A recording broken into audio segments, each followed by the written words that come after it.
Welcome to PTCB Prep Guide, where we simplify complex pharmacy topics into easy, bite-sized lessons.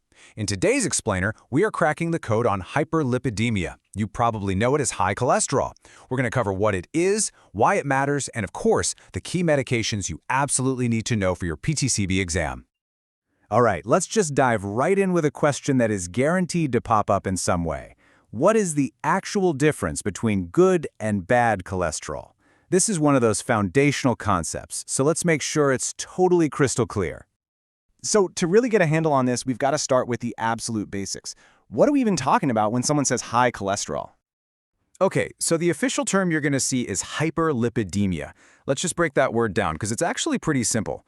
Hyper means high, and lipidemia just refers to fats, or lipids, in the blood. So, put it together, too much fat floating around in the blood. And here's why that's such a big deal. All that extra fat can start to build up and clog arteries, which directly leads to really serious problems like heart attacks and strokes. Now, let's meet the two main players in this story. First up, you've got LDL. The easiest way to remember this one is L for lousy. This is the bad guy. It's the stuff that builds up in your arteries, so our goal is to keep this number low. And then you've got HDL. Just think H for healthy. This one's our hero. It actually acts like a little cleanup crew going around and removing that lousy LDL from the blood. So for HDL, we want that number to be high. And, there's one more bad guy to keep an eye on, triglycerides. This is another kind of fat that we get from food, especially from things like sugar and extra carbs. And just like that lousy LDL, having high levels of triglycerides can also increase your risk for heart disease, so you guessed it, we want to keep that number low too. Okay, so that leads us to the next big question, right? Why do people get high cholesterol in the first place? Let's take a look at the most common causes and risk factors you'll want to recognize. Well, it's really a mix of things you can control and some things you can't. For some people, it's just in their genetics, they inherit it. But for a lot of folks, it's really driven by lifestyle, things like a poor diet, being overweight, and just not getting enough exercise. And it's also super important to remember that certain medications, like steroids, can also be a cause. So, how do we fix it? When those lifestyle changes just aren't cutting it, we turn to medications. And when it comes to high cholesterol, there is one class of drugs that is the undisputed champion, the statins. So, how do these powerhouse drugs actually work? Well, it's like a triple threat. Their number one job is to aggressively lower that lousy LDL, but they can also give a nice little boost to the healthy HDL, and they help bring down those triglycerides too. They really are the whole package, and the cornerstone of treatment. Okay, you're going to want to pay close attention here. This is a super high-yield slide for your PTCB exam. You have to know these brand and generic pairs. Atorvastatin is Lipitor, Simvastatin is Zocor, Pravastatin is Pravachol, and Rosuvastatin is Crestor. I mean, these are some of the most common drugs you will ever dispense, so definitely commit these to memory. And here is a fantastic little shortcut for the exam, a real game changer. Did you notice the pattern in those generic names? Atorvastatin, Simvastatin, they all end in that same suffix, statin.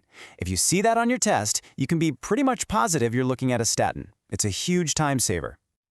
Now, while statins are absolutely the number one defense, they're not the only tool in the toolbox. There are a few other important medications you need to have on your radar. Okay, let's just run through these real quick. You've got niacin, which is really well known for boosting that good HDL. Then you have a class called the fibrates. That's fenofibrate and gemfibrozil. And their main job is to go after and lower triglycerides. And last but not least, there's ezetimibe, brand name Zetia, which works in a totally different way by actually blocking cholesterol from being absorbed in the gut. Knowing the drugs is only half the battle. The other half, and this is especially true for pharmacy technicians, is knowing the key safety information and the counseling points that go right along with them. So statins are usually tolerated pretty well, but some patients might report things like nausea, headaches, or stomach pain. The two side effects we really need to flag, though, are muscle pain and the potential for liver problems. This is exactly why patients on statins often get their liver function monitored with blood tests. Now that mention of muscle pain brings us to a really critical question. While it's often just mild aches, what is the absolute most serious, even though it's rare, muscle-related side effect of statins? The answer is rhabdomyolysis. You have to know this term for the exam. It's a rare but incredibly severe breakdown of muscle tissue that can cause serious damage to the kidneys. And the key takeaway for patient safety here is huge. Any patient taking a statin who reports unexplained, severe muscle pain or notices dark, kind of tea-colored urine needs to contact their doctor right away. No exceptions. And of course, we can't ever forget that medications work so much better when they're paired with a healthy lifestyle. These non-drug counseling points are absolutely essential. Things like a heart-healthy diet, regular exercise, managing weight, and quitting smoking are every bit as important as remembering to take that pill every single day. All right, that was a lot of information. So let's lock it all in with a quick rapid-fire review of the most important facts. You ready? First one up, which cholesterol is the lousy one that we always want to keep low? That's right, it's LDL. L for lousy. Easy.